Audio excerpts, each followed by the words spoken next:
Hello everyone and welcome to a end of season special video. It's a game week 38 review. It's an end of season review and we might announce some winners and have a bit of a chat as well. So I've got some very special names with me. I've got three of the top four, still three of the top four as we sit here. 1, 2 and 4 I've got someone who's around 80th as well. So let's go. Let's start back to front. Bakes, you're in 80th, I think, or somewhere. Nice to see you. Thanks for joining us. No How you doing? Yeah, I'm good, mate. You? On a high, no doubt? I'm okay, yeah. Been worse. Stu, let's come to you next. How you doing? Nice to see you. Evening, nice to see you too, guys. Cheers. And Daz, finally, runner-up. How you doing, mate? Yeah, I'm not too bad. Feeling a little bit bruised. The ego's taking a little bit of a kicking today, but I was praying for big things. But yeah, no, I'm in the grace of greatness. We're in the company of greatness, shall I say? So it's a good place to be. So thanks for having me on this evening.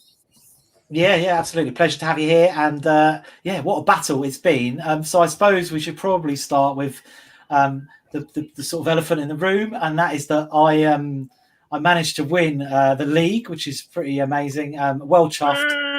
Yeah, absolutely. Must have been fixed. And Daz, it was such a battle. I mean, I was just saying to you before we came on that I wasn't confident at all this morning, and I kept on getting people messaging me going, "You must be confident," and I was like, "No, I'm not at all." But yeah, what a day it's been, eh?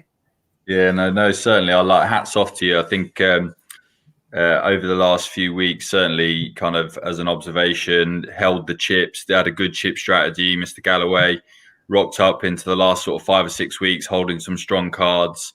Managed to play a really good sort of end of season game. So you kind of came out of, I think you were maybe like 5th or 4th, 5th, maybe even 6th, as far away as, kind of 10 game weeks ago. And then all of a sudden just kind of shot forward into first place, and good chip strategy put you in a lovely position. So hats off, like really well played.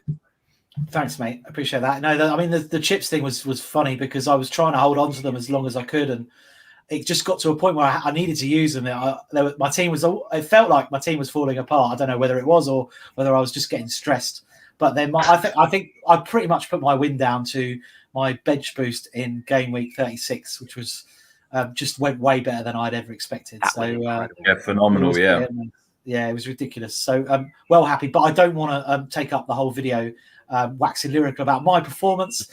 Let's talk about some other stuff as well. So Bakes, let's announce some stuff. What can we announce? Who's won what?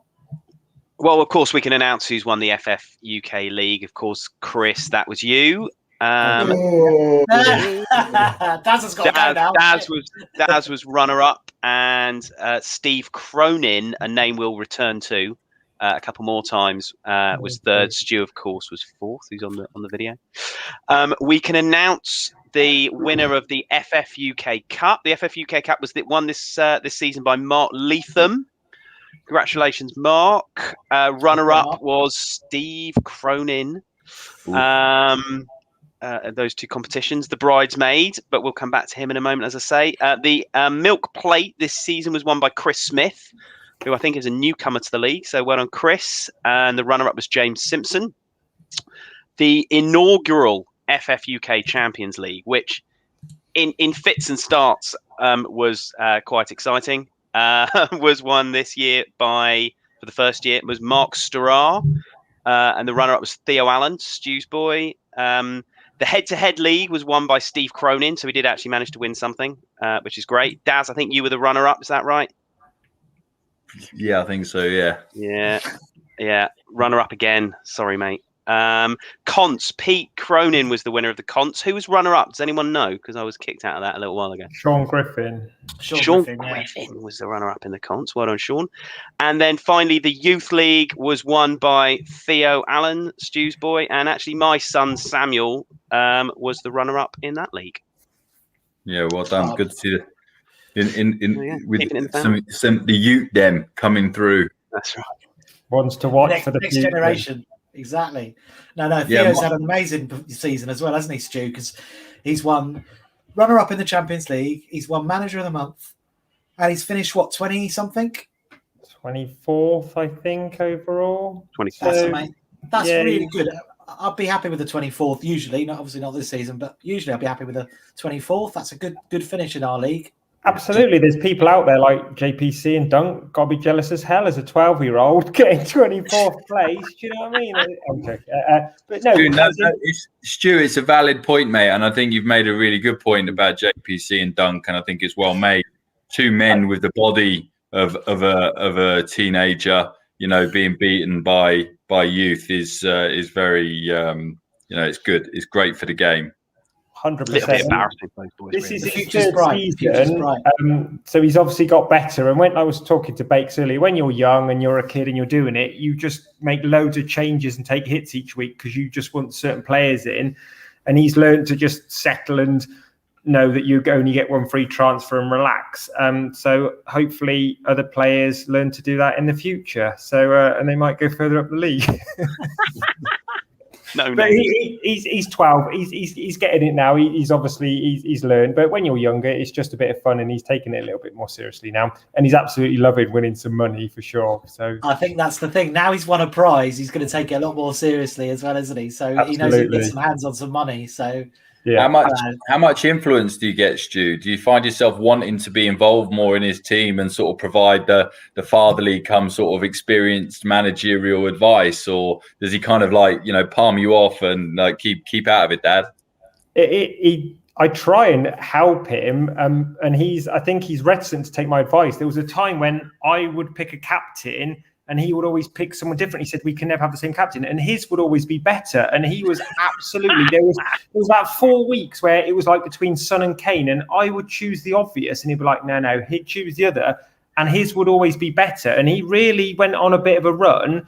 I try and help him. There's times when a couple of weeks ago, he just went off to his room and then he said, I've made a mistake. I've taken Ollie Watkins out and now put him back in again. And he had like a -8 because he wasn't concentrating. But overall, I'd say we discuss it and I say, well, this is what I think and this is what I'm going to do.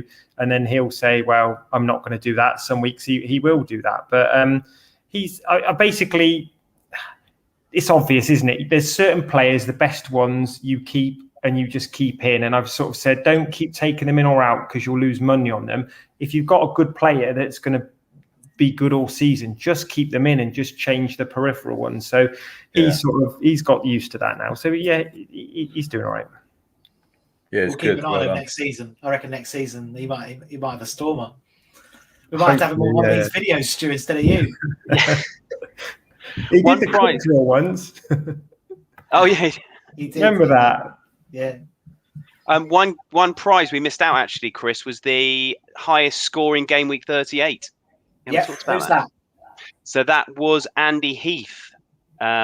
His team's Beefs Bluebirds, way down in 167th, but he played his bench boost to perfection with a -8 and got 89 points.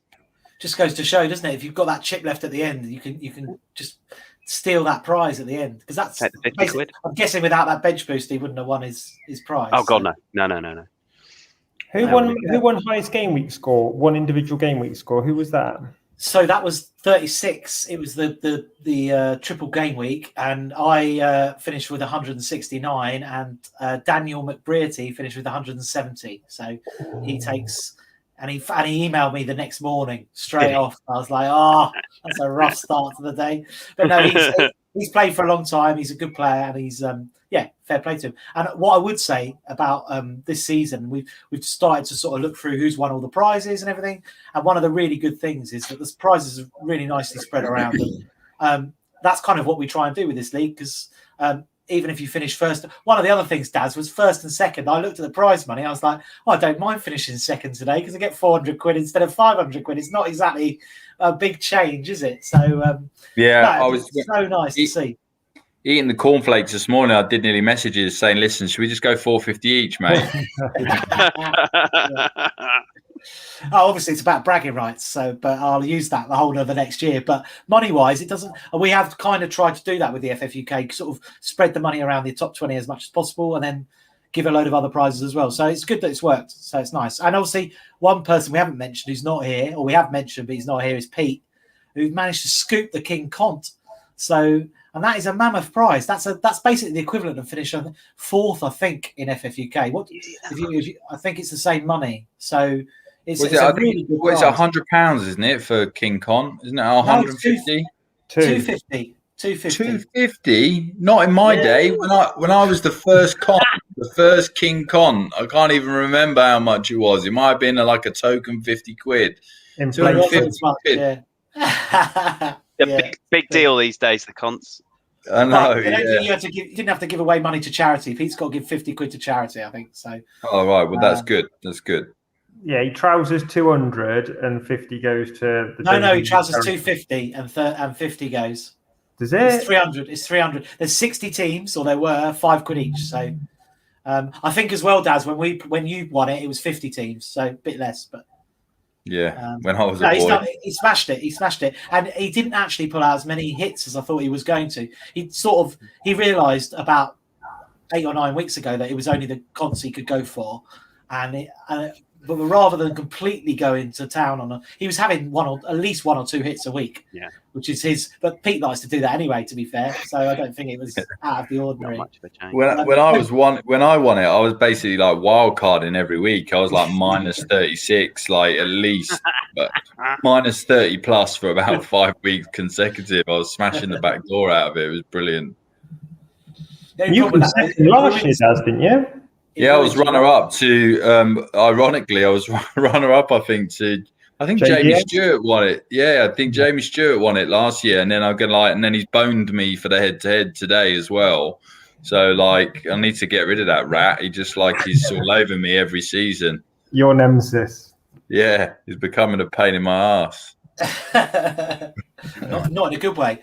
Right, we're going to talk about the season now. So, game week 38 is just an absolute blitz, isn't it? Like this afternoon is just a frenzy of action. And it was funny because I was sort of watching it and obviously intently and quite keen to know what was going to happen.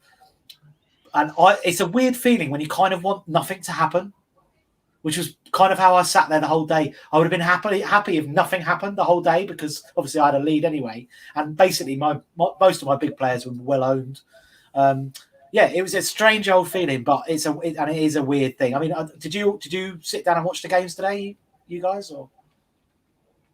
Yeah, I watched 2 side by side. So Nice.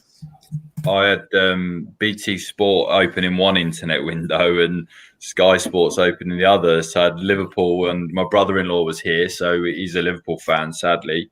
And yeah, we had that in one window, and then I just had the Man United game, which was worth nothing, but I wanted to see how the boys played today. So yeah, I was watching 2 games. Nice. What about you, Bakes? Did you watch it?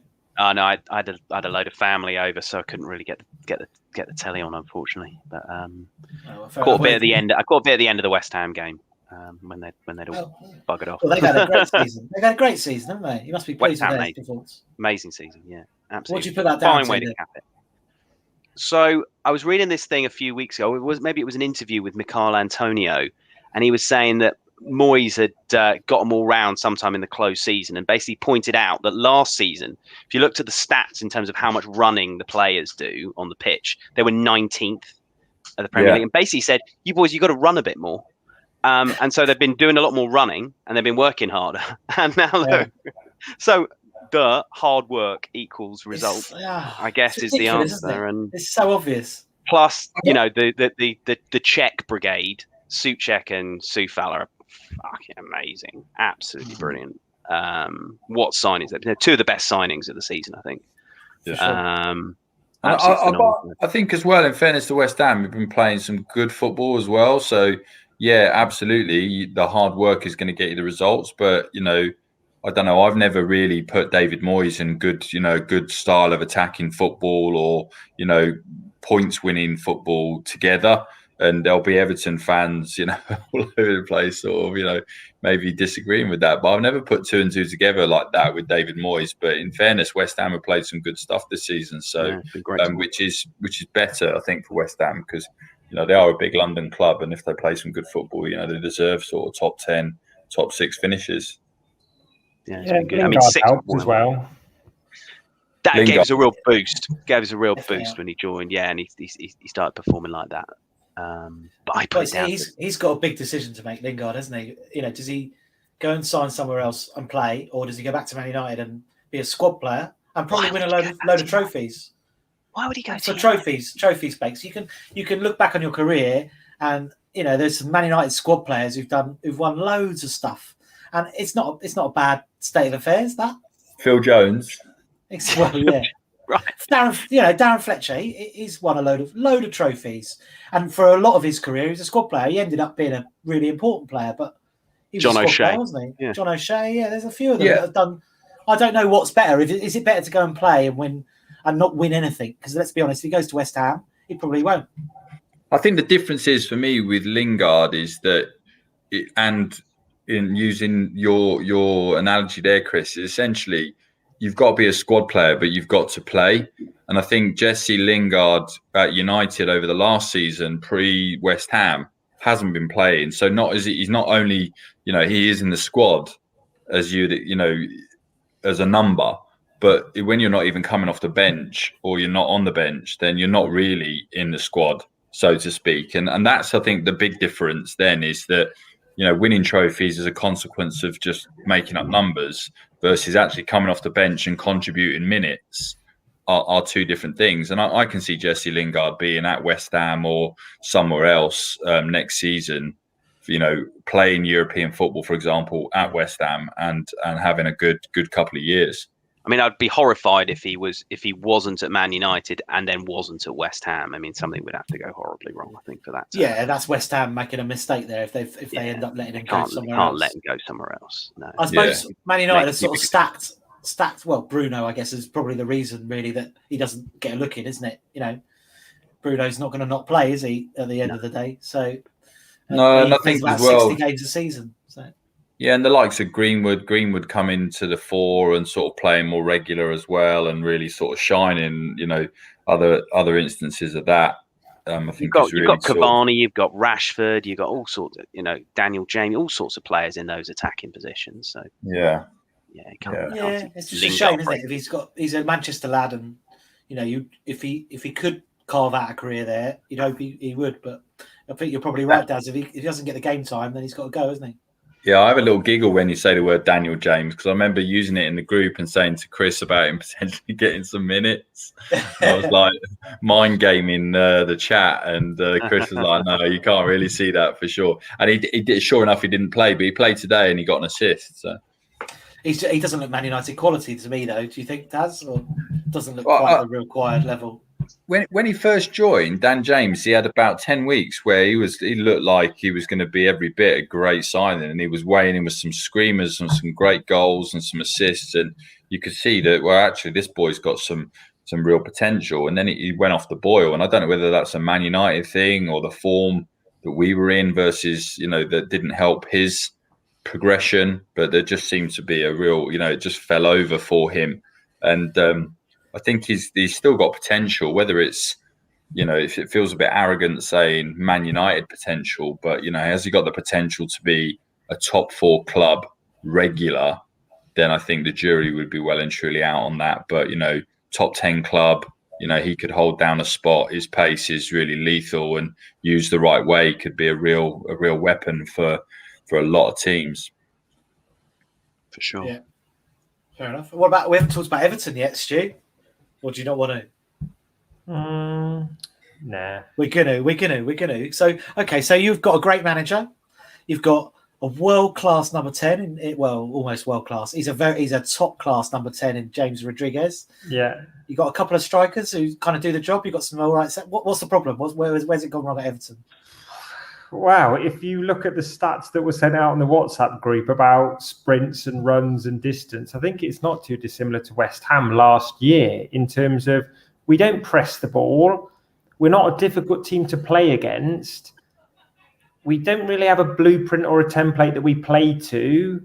And then we've got the players like Rodriguez, who's probably played 2/3 of the game this year. If he gets the minor little niggle or he plays a whole game, then he's fatigued and he's out. And then you've got Yerry Mina, who's his Colombian counterpart, And he gets a little. He's massive. If I was his size, I'd be knocking everyone over, getting in their face. He's a softie. He plays a game and then his ankle hurts. I think they're just on money, and they don't like the rough and tumble of the Premier League. And you mean they weren't boyhood Everton fans who always wanted to join the club? No, not at all.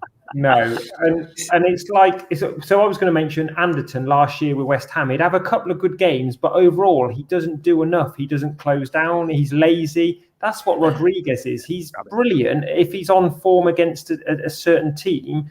But when your back's against the wall and you have to track back and get stuck in, you can see he doesn't like tackling. He doesn't like any of it. He hasn't got the balls for it. It's funny though, isn't it, with Everton? Because like you were like riding on a crest of a wave at the start of the season. You were right up there, sort of top of the table, and there was dreams flying about all over the place of it. Greatness, if you like, this season. It's just a wholesale capitulation on quite a big scale, really. Yeah. I mean, I'm not saying this purposefully to get under your skin, Stu, but it just seemed to go from there to complete train crash. It was, and Everton fans didn't expect it to carry on. Everyone else got sort of excited. People like me and Tim were like, "Yeah, we're going to finish mid-table just because it means we've got a few good points at the start of the season." I honestly think that they need a bit of a shake-up. Obviously, he's got a lot of players that were already there, but we're quite a slow team. There's no pace or dynamism in our team. It's a bit pedestrian. Sigurdsson's quite good on days, but then you look at him and he looks slow and I don't rate him. I don't rate Sigurdsson at all. He's so greedy and doesn't produce enough. He was good at Swansea. He's good at Swansea. There's a difference. Yeah, but we haven't got wingers. It was about 10 years ago, wasn't it? Swansea. Sigurdsson, you put him in the FPL Hall of Fame. Surely he's kind of like one of those like legacy players. You'd have had him in your team probably for about 3 seasons consistently, where he was just, he's an assist and goal king. He's brilliant, but yeah, he's I don't know, how old is he now? 65 or something. Something like that, yeah. If he's 32, I think. I think I like your first 11s, Stu. I think your first 11s. I think Digne. I like one of my favourite left backs in the league. Digne. I think Coleman's decent. I really like Godfrey. I like Alan.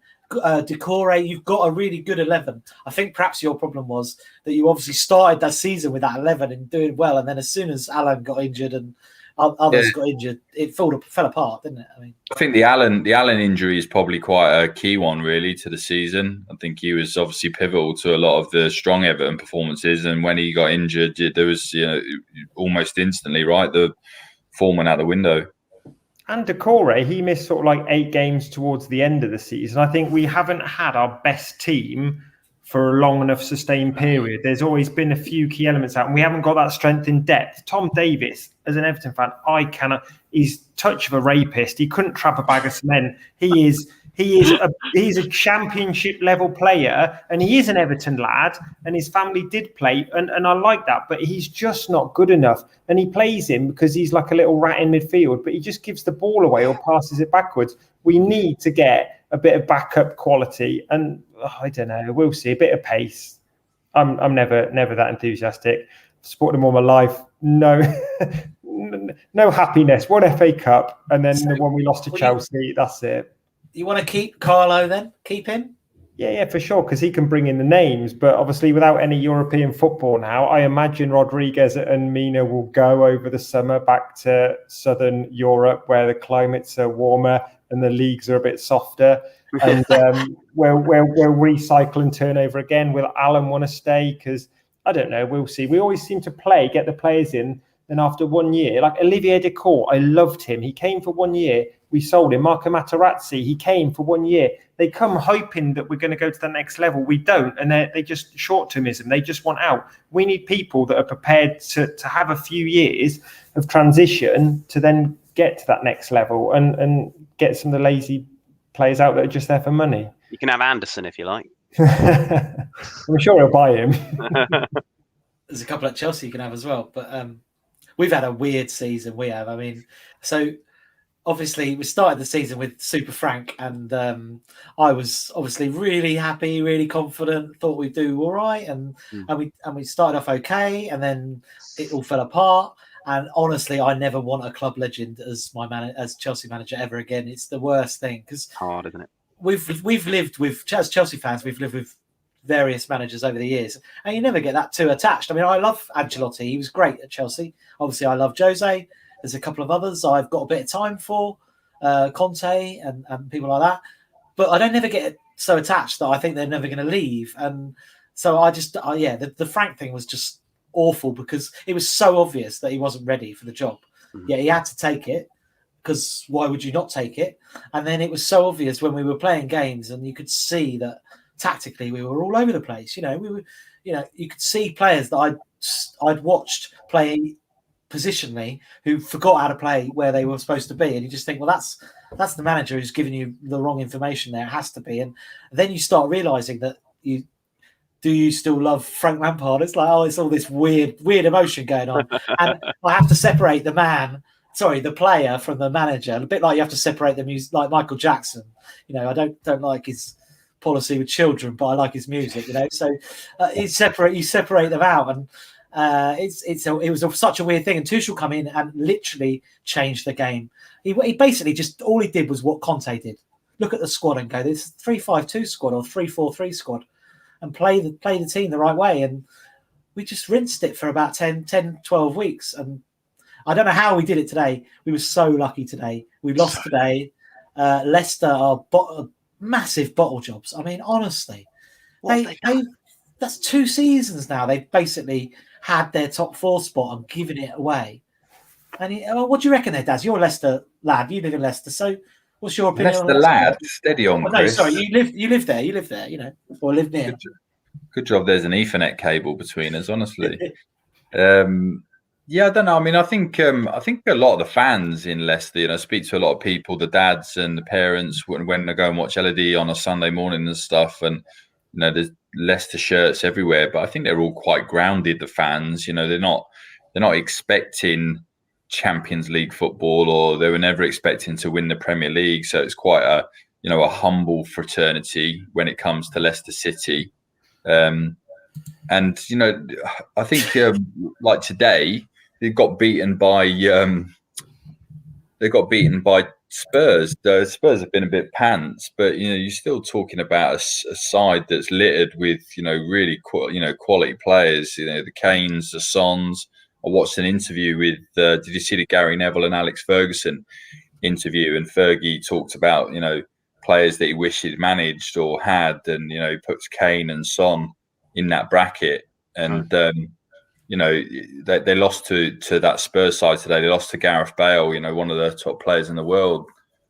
So I don't know. It's a difficult one. Bottle jobs. I don't know. I feel that maybe that's a little bit unfair. No, I was goading you there. I definitely don't think they're in the Spurs league of bottlers, but they've just done it. It's just the fact they've done it twice in a row. It's gonna prey on their minds, isn't it?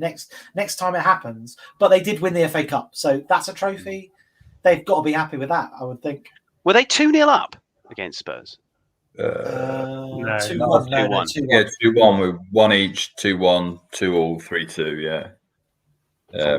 4-2. It was always going to be a bit of a difficult game, I think, as well, because Spurs kind of felt like they still had something to maybe try and shoot for, or to try and just to save a bit of face. And there was always the Harry Kane factor in terms of potentially his last game for Spurs. I haven't seen any footage of him yet. At the end of the game, any tears, that sort of stuff. Going round the. No, he did that the game before. He did that the game before, Daz. It was away, this one. So at the end of the game, he disappeared. But the last game, the previous one, 37, I watched that game, and at the end, he was basically crying as he walked around the ground. Well, someone said in the group, I think that Tielemans has done that today at Leicester. So that's interesting because I think he's 2 seasons old at Leicester. I take him at Chelsea tomorrow. I think he's brilliant. I think he's great, Tielemans. In a two, I think he's good, or a 3. Yeah, he's a quality player. And then, did you see the Pep Guardiola interview for Aguero? He could barely hold it together. He was like, really?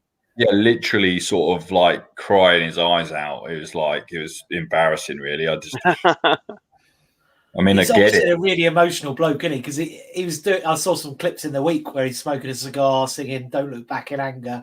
And there's various things of him basically looking like he's crying. if you're smashed, then there's drunken emotion. Yeah. But yeah, he had lost it. He'd really gone in front of the camera, like like someone had died. It was embarrassing. Fucking blue nose. Where's Kane going to? He's letting him go. Where's Kane? Okay, so yeah, go on then. Where's Where's everyone Kane think? Let's start with you, Daz, because you must be interested in that one from a personal point of view with Man United. Yeah, from a personal perspective, I think that he would be, despite all the chat and all the banter, I think around Harry Kane and whether he's world class, he's a world class striker. And I think for me, as a number 9, he's probably one of the closest strikers I feel we've seen, not only as an Englishman, but also in the Premier League, like to a Alan Shearer. Someone who's all-round game, aerially, ability to hold up the ball, ability to score goals in the box, from outside the box, free kicks, set pieces. He's got everything. So there is no doubt in my mind that he is world-class. Would I want to see him at Man United as a number 9? Absolutely. Is the likelihood he's probably going to end up at Man City, somewhere where they want to pay the wages? Probably more likely. And especially, I think someone said the other day as well, is that, where are you going to go? You're going to go to Man City, where maybe you'll probably win in the next 4 years, two Premier League titles, a couple of other bits of silverware, or would you go somewhere like Old Trafford, where it's still a bit more of a risk at this time as to whether you would do it? And, the harsh reality is Harry Kane wants to leave Tottenham to win silverware. He's got 4 years to do that. So the next club he goes to is all about winning trophies. So that's probably going to be with Man City if he stays in the Premier League. Okay. What do you think, Bakes? I agree with Daz. If he stays in the Premier League, it's got to be Man City. There's nowhere else that would make sense, because they need a central striker. They're the best team in the league. And you imagine De Bruyne. Why wouldn't you? If you're someone like Harry Kane, yeah. Why would you not want to be playing with somebody like De Bruyne? Why would City? Okay, all right, Stu. What do you reckon? Do you agree, Stu? If it's not the Premier League, then it'll be somewhere like PSG or Real Madrid.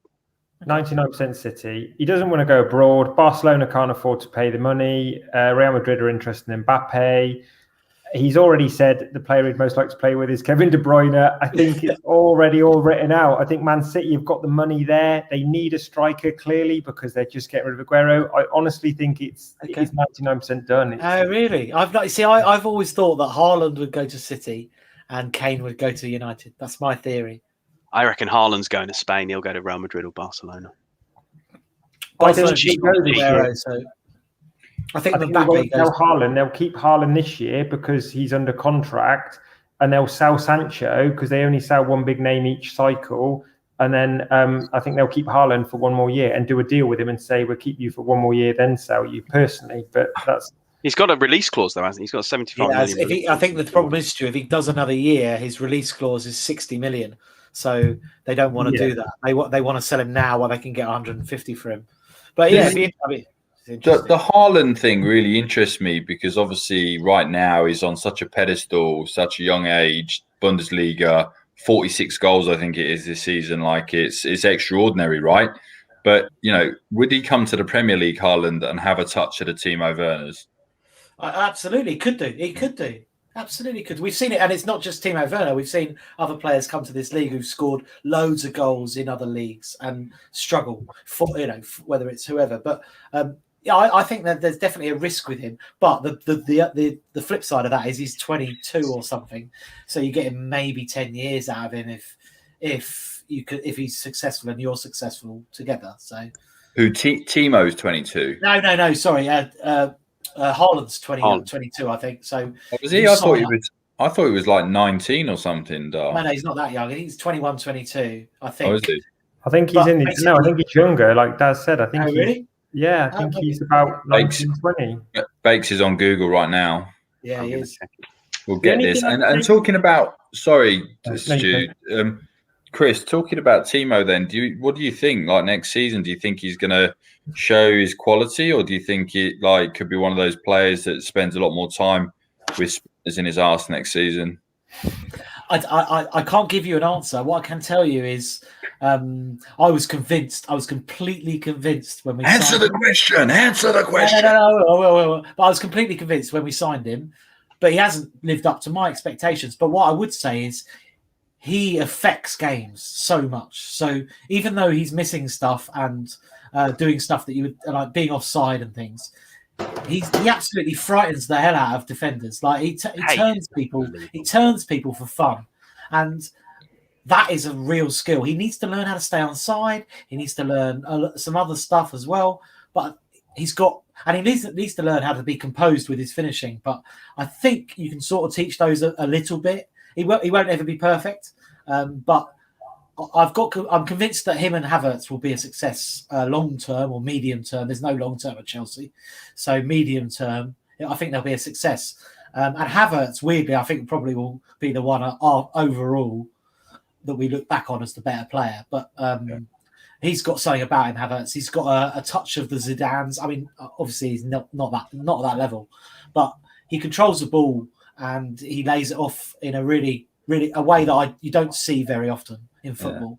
But he needs to learn some stuff. He needs to work a bit harder.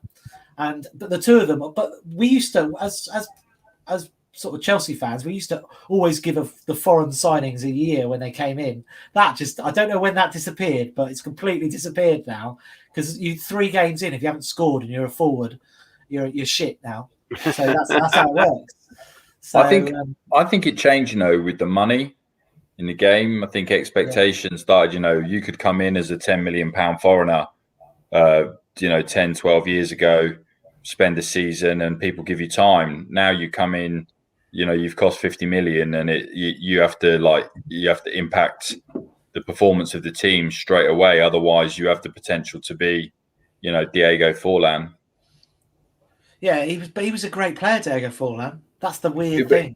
He was occasional great player who became a folk hero because he scored a couple of goals against Liverpool, and I mean when he played he wasn't a bad player, but he wasn't a great player. But he had that time. He didn't come with the price tag, and he had that time where he could he spent a couple of seasons just sort of like being a squad player. But I suppose that's the thing for me, the Timo Werners and other players, they come into the Premier League.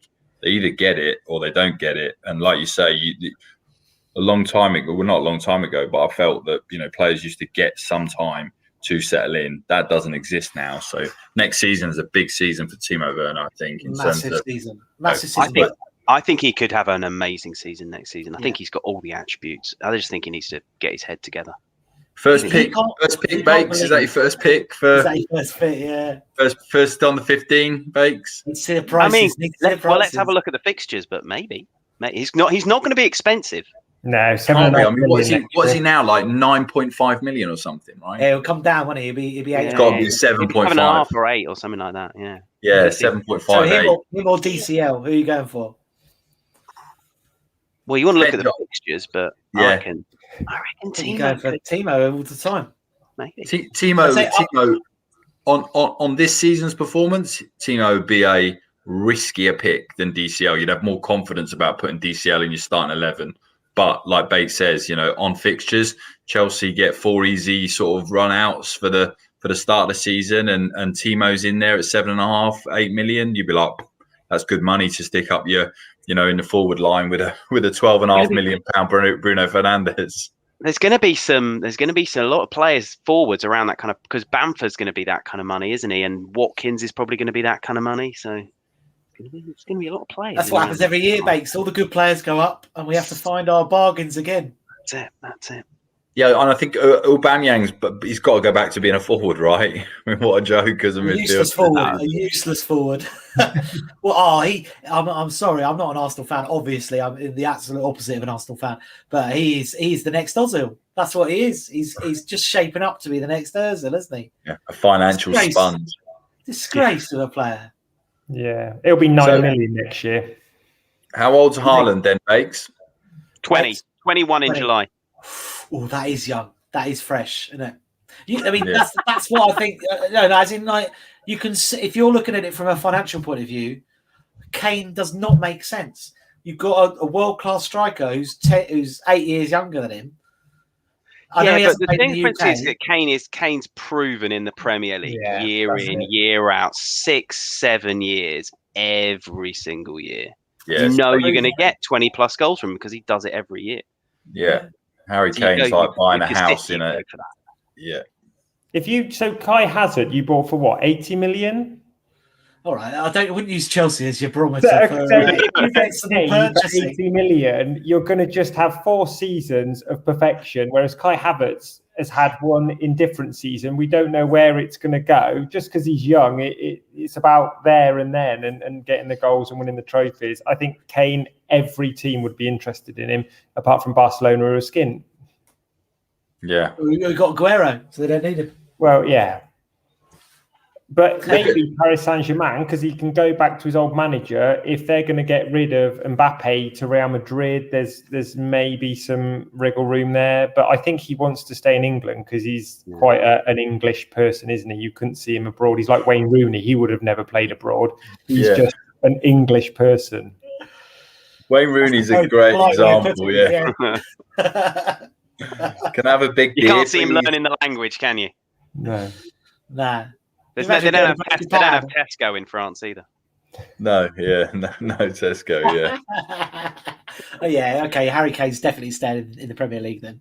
All right. Well, we've pretty much talked about the season, next season. I think we've done a pretty good job, and it's been 45 minutes, so I think we'll probably wrap it up there. But thank you to everyone. I probably should do a bit of a gushing speech at this point. So I want to thank some people. But Daz, I'll start with you. Actually, I'm going to thank you for keeping me on my toes, and also your price updates in the WhatsApp group are legendary, and we wouldn't miss those for the world. So thank you, Daz. Bakes, I'm going to go to you next. Your cups and your work with the cups is incredible. I love it. We all love it. It adds another layer to FFUK, and you're an absolute legend for doing that. Stu, I'm going to come to you next. I haven't prepared this. This is just freestyling. Stu, I'll tell you what I love about you. It's firstly your Everton advice, which is generally quite reliable. You generally put me off buying Everton players, which is good because that's the right thing to say. But also your reviews are a bit legendary now. Especially your lyrical reviews, where you take a tune and then basically turn it into a game 8 review, which is like amazing. So yeah, thank you for doing those, Stu, and also for giving us Theo because he's a bit of a star in the making. So yeah, thank you for that. But I've also got to thank all the other review writers. Everyone who's written a review this season, they're legends. Who else? JD for doing the logos. Blakey for his weird stalking updates where he finds out stuff that we shouldn't know, and some other dodgy stuff that he sends through sometimes as well. Thank you, Blakey. And Pete and Steve, really, the Cronin brothers, for doing their thing. I think that's probably everyone. Any final words, guys, before we go? We're going to head off, I think. So anything you want to say? Great season. Stu, if you could stay away from primary school children jokes, that'd probably be quite good just in terms of keeping it clean within the group. I was actually in primary school at the time. It wasn't like it was last week. I was an 11-year-old and he was an 11-year-old. So it was. Listen, you don't have to explain it, but you probably have to explain to your wife when you use the touch of a rapist analogy as well earlier on. But no, my words would be reasonably short and simple and sweet. It's been a great season. Loved it. You know, for me to have a great season this year when it's been such a season filled with turmoil and the turbulence of it all and what have you, has been quite great. But I said to you boys before, I had 5 100 club game weeks this season. It's been a big season. I've won a bit of money as well. So yeah. Loving that. Amazing. Loving that. All right, Bakes, you get the final word. Anything you want to say?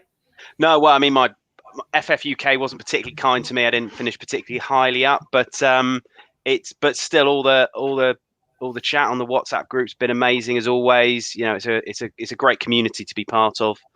Thoroughly enjoyed helping to organise the cups. I'll be back again next year to do that. Just thanks to everybody for all your contributions, whether they're, you know, doing the stats updates like Steve or just contributing on the WhatsApp group. It's been great. Absolutely. Cool. And I would just like to say amazing that there was such a spread of trophy winners and prize winners throughout this year. I think that's really good that everyone to have some sort of effect on the league or a cup is amazing. And the £50 last week game prize, the guy who won it was 150th in the league. That gives all the players that are really shit all year something to play for at the end. So it keeps the interest at the end. But mostly, we'd all like to just say thank you to you, Chris. Well done, first of all, but thank you for running the show, numero uno. And I think it's quite fitting that you've won the league this year. So, well done, Chris. Congratulations, Thanks, mate. guys. Well done. Appreciate it. Really appreciate it. And thank you to everyone involved in the FFUK League. You're all little FFUKing legends. I can't even say it. I've had a few beers. Thanks. Yeah, that one too. Thanks, guys. And we'll be back for the Euros in only a couple of weeks. So, yeah. Cheers, guys. Thank you. you. Bye now.